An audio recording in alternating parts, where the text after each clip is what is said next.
নমস্কার বন্ধুরা, সবাই কেমন আছেন? আশা করি সবাই সুস্থ আছেন, ভালো আছেন। তো বন্ধুরা, চলে আসলাম নতুন আরেকটা টপিক নিয়ে আপনাদের সামনে। বন্ধুরা, পাইলস কেন হয়?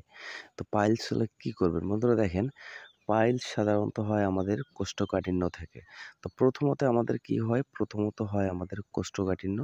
আর কোষ্ঠকাঠিন্য হলে কিন্তু যখন আমাদের মলত্যাগ করার সময় যখন আমাদের ওই নিম্ন অঙ্গ যখন চিড়ে যায়, তখন কিন্তু আমাদের ওইখানে রক্ত আসে এবং ওখানে কৃমিতে ক্ষত করে দেয়। যার কারণে কিন্তু আমাদের কোষ্ঠকাঠিন্য থেকে কিন্তু আমাদের পাইলসে আক্রান্ত হয়। তো পাইলস হলে কি করবেন?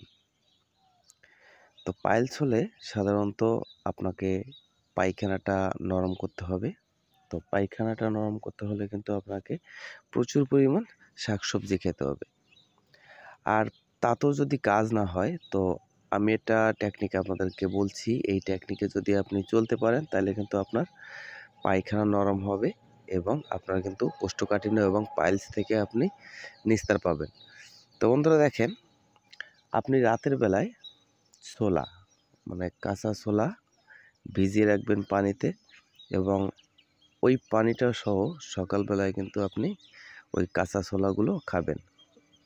আর দেখেন, সকালে তো কাঁচা ছোলা খাবেনই, আর আপনি দিনের বেলায় ভিজিয়ে রাখবেন, রাতে ঘুমানোর আগে মানে খাওয়া দাওয়ার পরে কিন্তু ওই কাঁচা ছোলাগুলো আবার খাবেন।